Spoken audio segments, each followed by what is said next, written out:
Salam sejahtera saudara yang kekasih dalam nama Tuhan Yesus Kristus. Kembali kita bertemu dalam dimensi iman Kristiani. Belajar untuk terus memikirkan firman Tuhan yang ajaib. Hidup di dalamnya. Dan boleh kita dikenali sebagai orang percaya yang sungguh. Keturunan Abraham, anak setan. Sebuah pertanyaan menarik bukan? Apa kata Alkitab? Biar kita baca dan kita renungkan. Namun sebelum lanjut kita berdoa. Tuhan, kami bersyukur, kami berterima kasih untuk waktu indah yang Tuhan berikan. Belajar dari firman-Mu, merenungkannya, hidup di dalamnya untuk puji hormat bagi nama-Mu. Sertai berkati kami di perenungan kami ya Tuhan. Sehingga sungguh-sungguh kami boleh menjadi kuat dan tangguh. Demi Yesus Kristus kami berdoa. Amin. Saudaraku yang kekasih, kitab Injil Yohanes pasal 8 ayat 37 sampai 44. Yohanes 8 37 sampai 44, demikian firman Tuhan. Aku tahu bahwa kamu adalah keturunan Abraham, tetapi kamu berusaha untuk membunuh aku karena firmanku tidak beroleh tempat di dalam kamu. Apa yang kulihat pada Bapa itulah yang kukatakan, dan demikian juga kamu perbuat tentang apa yang kamu dengar dari bapamu. Jawab mereka kepadanya, Bapa kami ialah Abraham. Kata Yesus padanya, jikalau sekiranya kamu anak-anak Abraham, tentulah kamu mengerjakan pekerjaan yang dikerjakan oleh Abraham. Tetapi yang kamu kerjakan ialah berusaha membunuh aku. Aku seorang yang mengatakan kebenaran kepadamu, yaitu kebenaran yang kudengar dari Allah. Pekerjaan yang demikian tidak dikerjakan oleh Abraham. Kamu mengerjakan pekerjaan bapamu sendiri. Jawab mereka, kami tidak dilahirkan dari zina. Bapa kami satu, yaitu Allah. Kata Yesus kepada mereka, jikalau Allah adalah bapamu, kamu akan mengasihi aku, sebab aku keluar dan datang dari Allah. Dan aku datang bukan atas kehendakku sendiri, melainkan Dialah yang mengutus aku. Apakah sebabnya kamu tidak mengerti bahasaku? Sebab kamu tidak dapat menangkap firmanku. Iblislah yang menjadi bapamu dan kamu ingin melakukan keinginan-keinginan bapamu. Dia adalah pembunuh manusia sejak semula dan tidak hidup dalam kebenaran. Sebab di dalam dia tidak ada kebenaran. Apabila dia berkata dusta, dia berkata atas kehendaknya sendiri. Sebab ia adalah pendusta dan bapa segala dusta. Saudara-saudara, dengan amat sangat terang benderang terjadi dialog antara Yesus dan orang-orang Yahudi, orang-orang Israel. Dialog ini menggambarkan satu situasi yang cukup mencengangkan. Sesudah Yesus berbicara tentang kebenaran bahwa Yesus adalah terang dunia dan bagaimana kebenaran itu memerdekakan, dan bagaimana Yesus adalah yang bukan dari dunia, maka sampailah dia diskusi dengan orang-orang Yahudi. Orang-orang Yahudi dengan segera mengklaim dirinya sebagai anak Abraham. Tetapi mirisnya luar biasa. Orang Yahudi mengaku anak Abraham tetapi sedang berhadapan dengan Yesus. Dan mereka ingin menghabisi Yesus. Mereka melawan dan terus memfitnahnya. Mereka melawan dan ingin membunuhnya.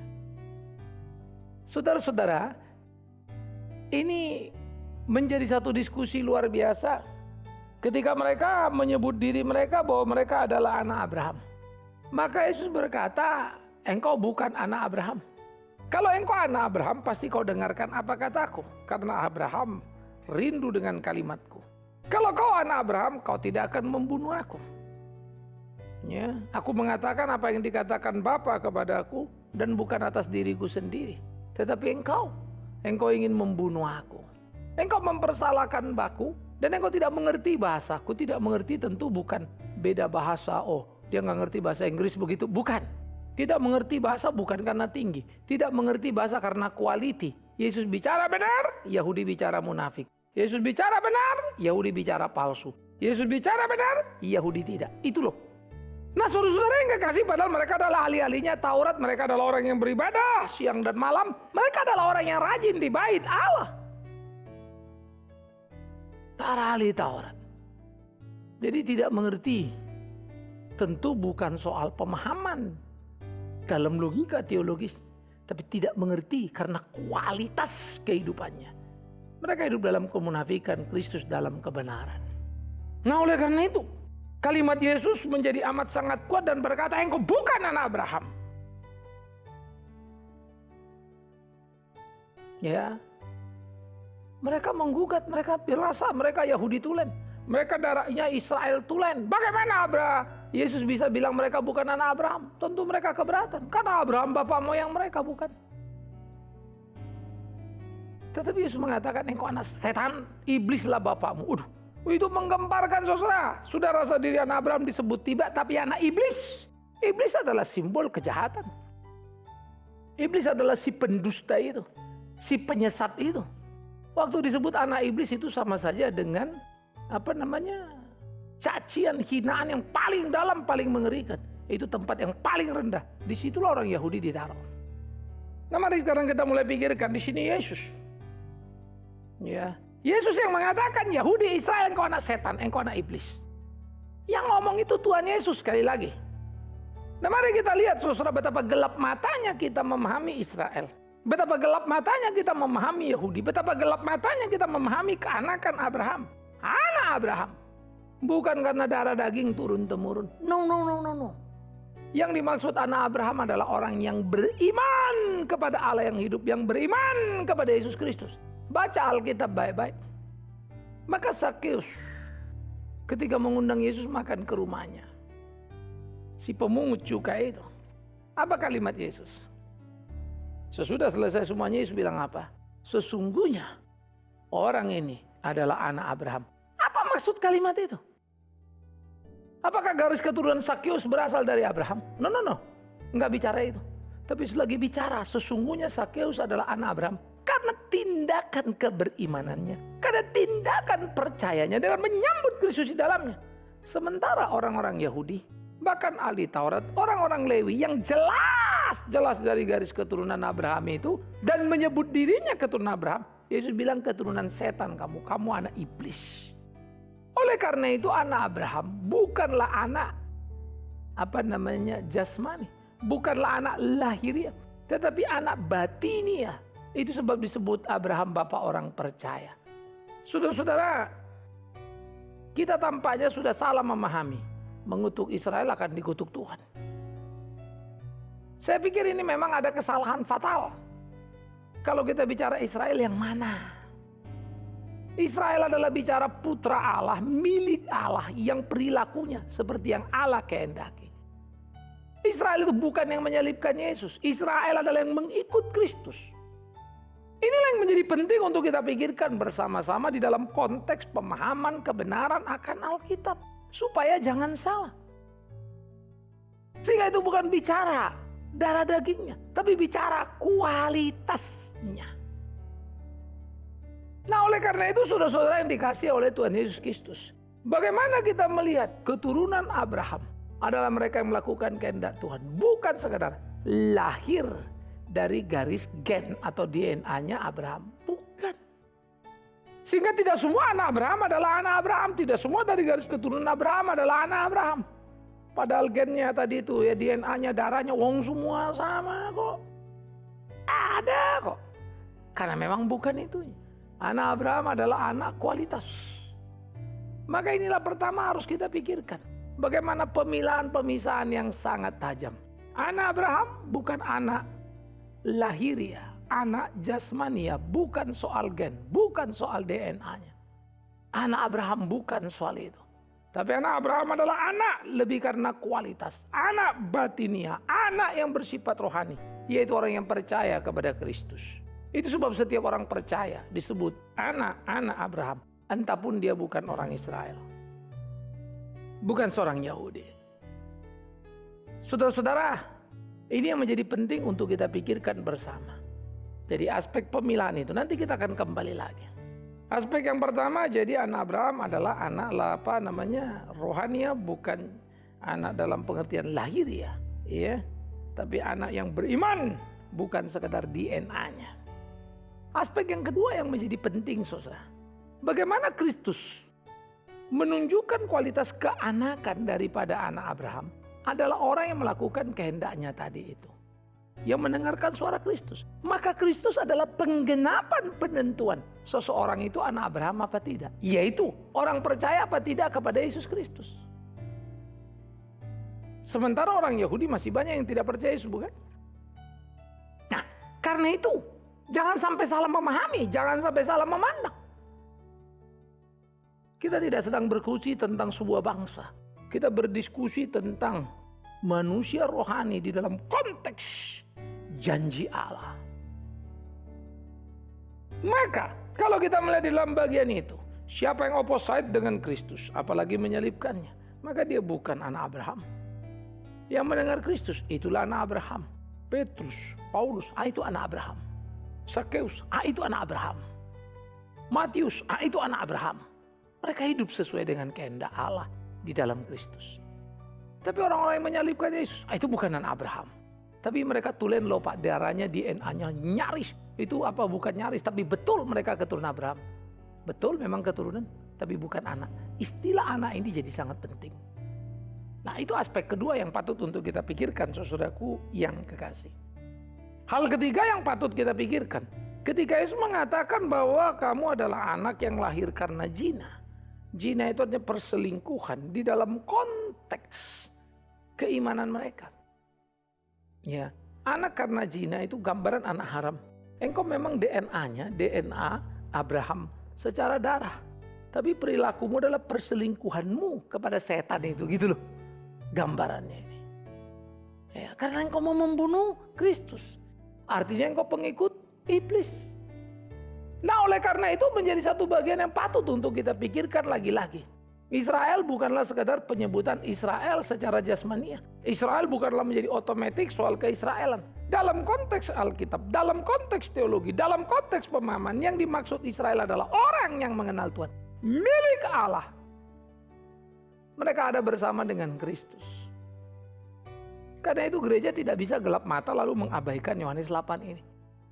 Gereja tidak bisa gelap mata lalu memberi kesimpulan tentang sosok keyahudian atau keisraelan, mengabaikan akan Kristus dan ajarannya. Ya, sehingga saya pikir ini penting.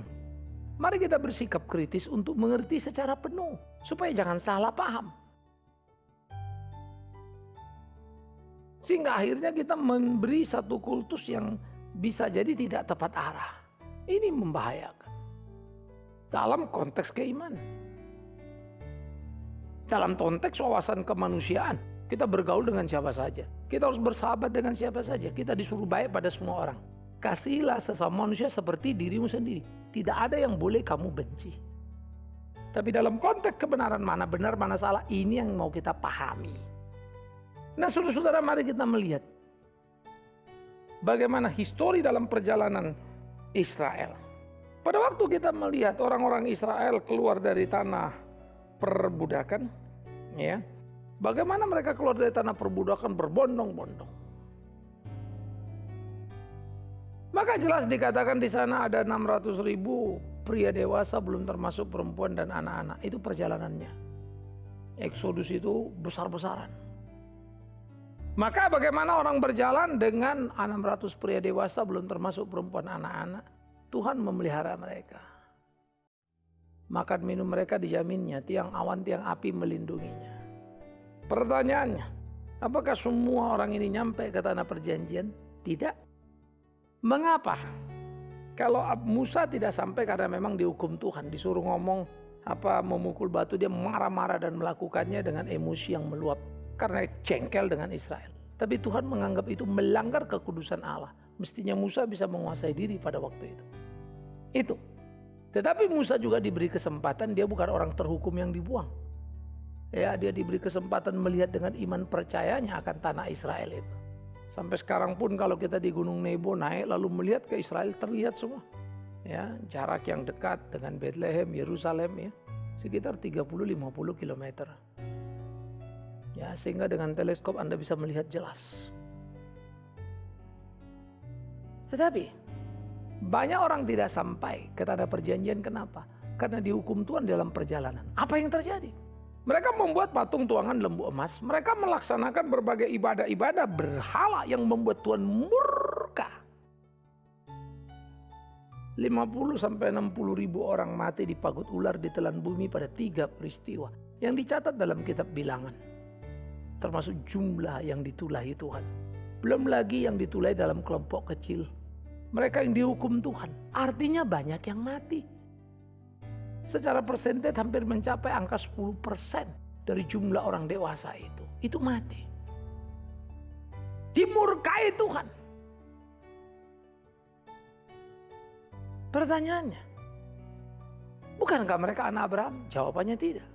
Anak Abraham adalah yang taat, yang melakukan kehendak Allah. Itulah mereka yang tiba di tanah perjanjian, Yosua, Kaleb dan kawan-kawannya. Baca Alkitab, jangan buat asumsi pribadi. Pahami Alkitab, bukan apa yang kita mau mengerti, tapi apa yang Alkitab beritahu pada kita. Dan itulah kehidupan. Saudara-saudaraku yang dikasihi Tuhan Yesus Kristus, di dalam perenungan seperti ini, maka kita diajak untuk mengerti kualitas anak Abraham. Karena jangan-jangan kita juga seringkali berpikir, saya anak Tuhan, saya orang Kristen karena ke gereja. Saya anak Tuhan, saya orang Kristen karena aktivis dan pelayanan. Saya anak Tuhan, saya orang Kristen karena saya khotbah dan seterusnya. Saya bersaksi sana, diundang sini. Demi Tuhan yang hidup. Silakan engkau bersaksi, silakan engkau berkhotbah. Apakah engkau anak Yesus Kristus anak Tuhan? Belum tentu. Ini loh saya maksud. Mereka yang bicara ini ahli-ahli Taurat, ya jelaslah mereka keluar masuk bait Allah.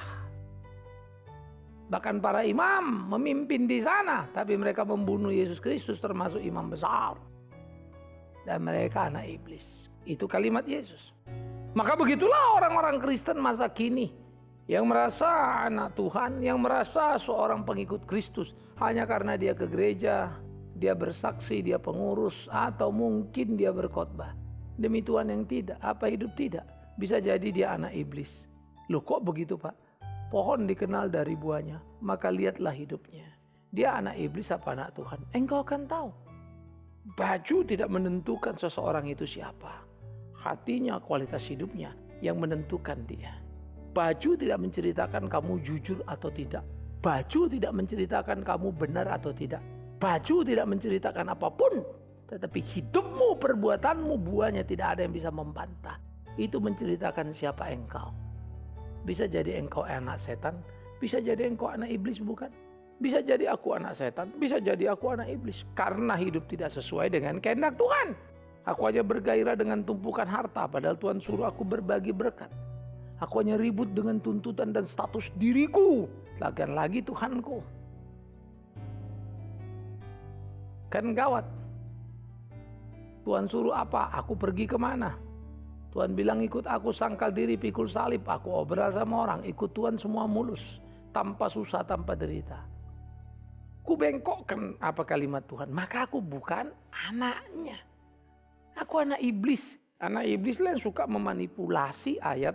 Anak iblis yang suka memanipulasi firman untuk kepentingan diri, untuk keuntungan diri, mengambil keuntungan dari sana. Sehingga yang seharusnya menjadi uang gereja untuk kebutuhan gereja bisa jadi milik pribadi. Ini menyakitkan saudaraku. Yuk kita sadar, yuk jujur sama-sama belajar. Semua kita tanpa terkecuali. Kita harus belajar menjadi orang yang benar, hidup yang berkenan kepada Tuhan. Mau jadi anak Tuhan, lakukan yang Tuhan katakan. Mau jadi anak Tuhan, ikuti yang Tuhan katakan. Tidak penting saudara pendeta atau bukan gereja mana. Tapi penting saudara berperilaku seperti kehendak Allah. Ingat, orang-orang Israel bersebut dirinya anak Abraham. Mereka ahli Taurat, mereka dari suku Lewi. Wah, ada jelas itu garisnya ya. Tapi Yesus bilang, bukan. Engkau memang keturunan Abraham, tapi kau anak iblis. Anak itu menunjukkan sebetulnya kedekatan yang luar biasa, the same quality. Seharusnya itu hidup dalam iman tiap orang. Saudara-saudaraku yang dikasihi Tuhan Yesus Kristus, saya pikir inilah yang patut untuk kita pikirkan, patut kita renungkan, untuk kita mengerti. Bagaimana seharusnya hidup kita menjadi hidup yang kita dalami, hidup yang kita pahami, sehingga dengan hidup itu kita berkenan kepada Tuhan, melakukan kehendak Tuhan. Bukankah indah? Yesus yang minta gerejanya menjadi garam dan terang dunia, bukan? Nah seharusnya lah kita menjadi garam dan terang dunia. Tapi bagaimana kita bisa menerangi dunia kalau perilaku atau hidup kita itu gelap? Kan nggak mungkin. Kita bisa menerangi dunia kalau perilaku hidup kita benar. Kita bisa menerangi dunia kalau perilaku hidup kita sesuai dengan kehendak Allah. Adakah? Ini pemikiran serius. Oleh karena itu jalanilah hari-harimu, syukurilah hidupmu, telitilah sejauh mana kita hidup sesuai dengan kehendak Tuhan kita.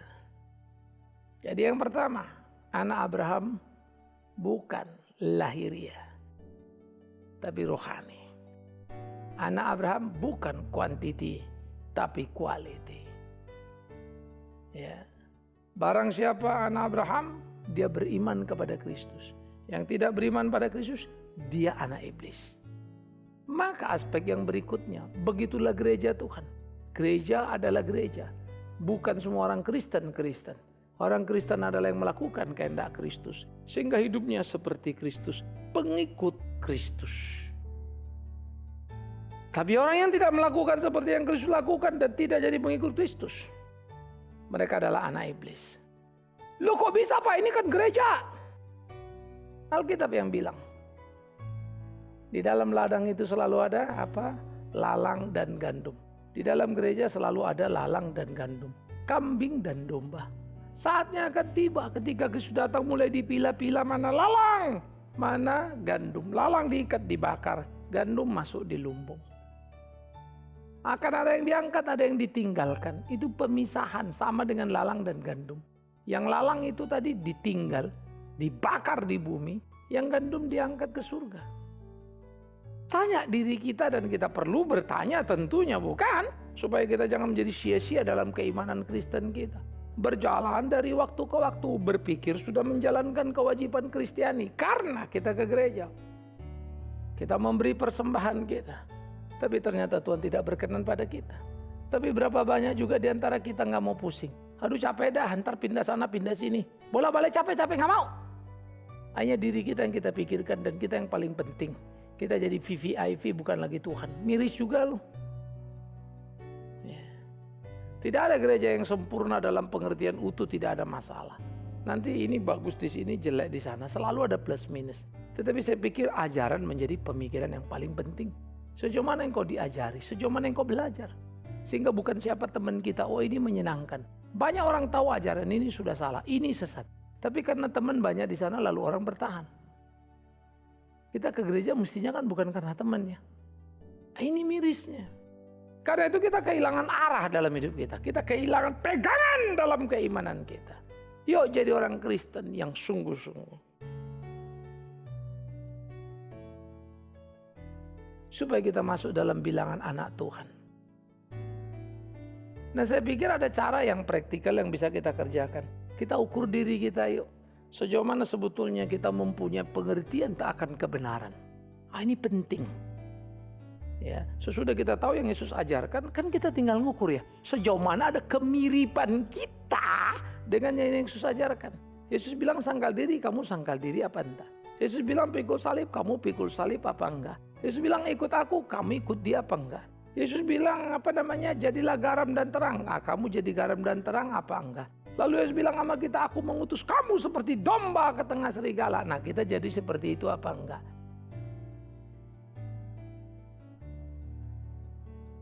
Terlalu banyak yang Yesus katakan dan dengan mudah kita temukan dalam kitab. Jelajalah, bacalah, belajarilah. Maka kita lah yang mengevaluasi diri kita. Saya gitu enggak ya? Saya pendeta, gampang sebut saudara baik. Wah ini majelis yang baik atau ini jemaat yang baik, ini luar biasa. Orangnya setia karena kamu banyak kasih persembahan ke saya misalnya. Saya atau ke gereja, jadi saya sebagai pendeta sebut kamu baik. Padahal sebetulnya sih kamu enggak baik. Saya berbahasa basi karena saya punya kepentingan dengan kehadiranmu.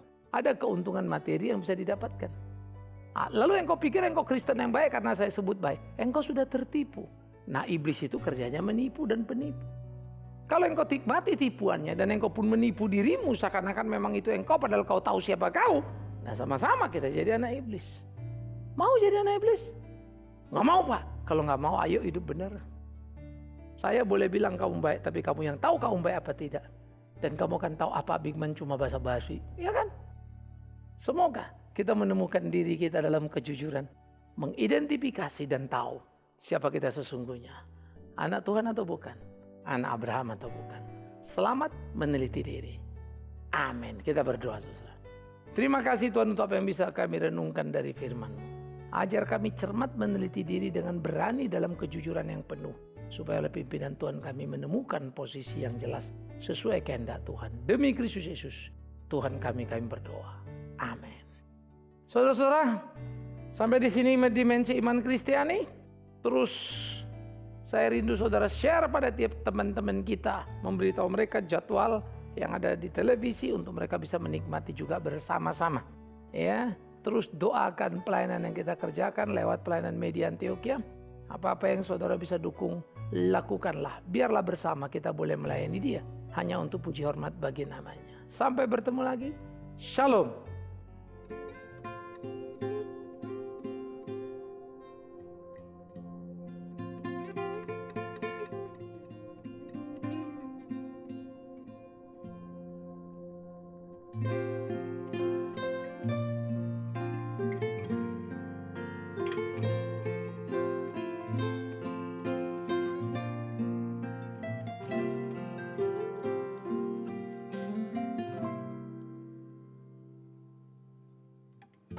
Surga mulia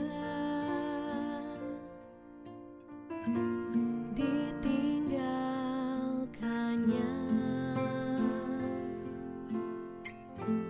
bukit gersang Golgota didakinya,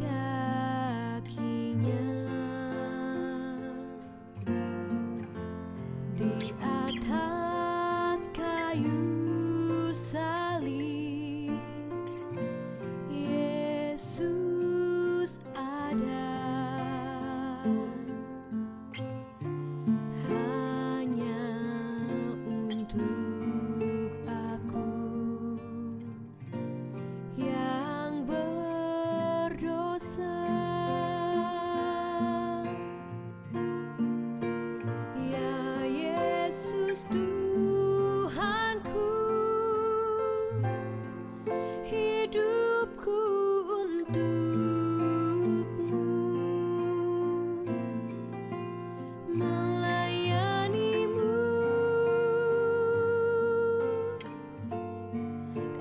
kerinduanku.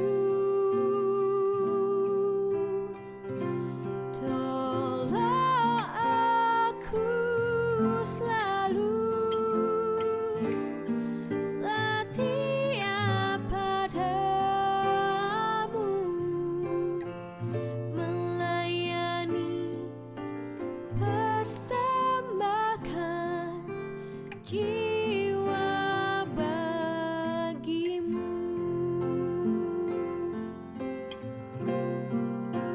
Ya Yesus Tuhanku,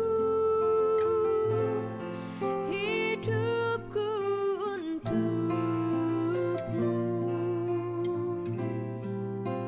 melayanimu, kerinduanku. Tolong aku selalu setia padamu, melayani, persembahkan jiwa